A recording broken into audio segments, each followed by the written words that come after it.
Another week, another Democrat joins the presidential race. Yeah, it's great. Well, let's play a little bit of sound. Julian Castro announces bid. Listen. There is a crisis today. It's a crisis of leadership. Donald Trump has failed to uphold the values of our great nation. So, Pizza Real Gringo, that's Julian for you. All right. He's a real Hispanic from Texas, True. unlike the other one. What do you make? Well, look, I think that, Donald Trump's economy, everyone wants a job and can get a job. And for the Democrats in his position, it's about running for office. He was the mayor of San Antonio. Then he was, the HUD chief for Obama for 3 years. And look, this is an opportunity for a lot of people to get known, to be on television, to be working for some other job. He knows he's not going to be the nominee. I think that's clear. You're going to have at least 20 people angling for this job. 31.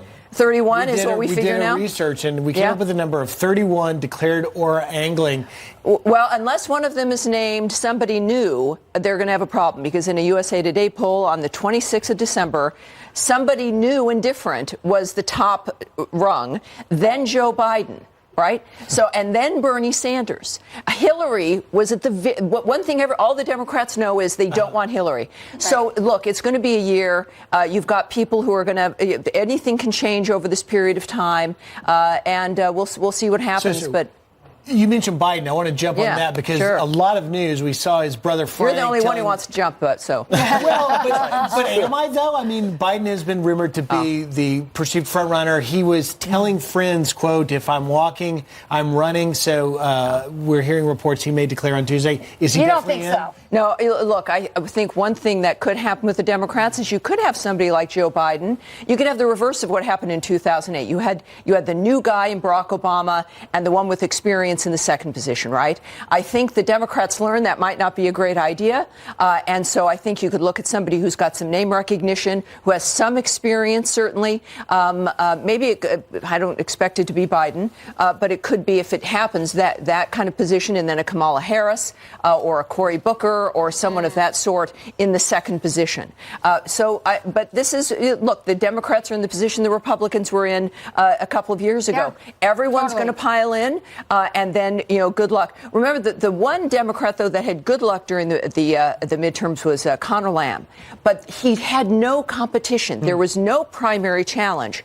So the Democrats... And he also pretended to be a Republican, well, by the way. And that's what allowed him to pretend. Yeah. So what they're going to be facing, even though Alexandria Ocasio-Cortez is not running for president, this is still a constant argument about the civil war, if you will, between the progressives and other people who actually want to represent the whole of the country, and how they manage that's going to be very interesting. Okay, so Tammy, yesterday, we're going to switch the subject just a little bit for you. So yesterday we went. I'm going to get dizzy. I know, don't get dizzy here. But there are a lot of states now that are a few states that are requiring students, in order to graduate, to take the same test that immigrants have to take in order to become U.S. citizens. So I hit the streets, take a look at the package, and we'll come back around. Great. Who vetoes bills? Congress? No. The president? The president. The president. What kind of economic system is the United States? Oh, capitalist. Capitalist? The Greek system. How many U.S. senators are there? 50. No, 100. 100. 250. No, it's 100. 2 for each state. No! What do you think? Good idea? Sure. I mean, that used to be social studies. And that kind of went away somehow, right? But, of course, it's a good idea. And the more young people, of course, get to know what's going on, the more they might become interested in addressing it. But this is not an unusual thing to... And if you took social studies and you were good at it, you would absolutely be able to answer that test and do that we had quiz. polls, and older people passed with flying colors. Of course we did. And younger people they couldn't even break 20%. Well, that's where there was a break.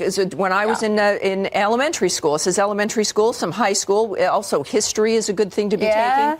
And so this is, I think it's a good idea, but let's get it down there in elementary school. Because before it was social studies, it was civics. Yes, and then it became social studies, which is a whole other thing. But at least they're learning something. Yeah, but it's clearly, look, I think it's a great thing that immigrants need to take that test, but there's a reason for it, so that you can get engaged, and what happens in America matters, and it's the very least we should expect of our young people as well as they go through school. I couldn't agree more, Tammy. Thanks, Tammy. All right.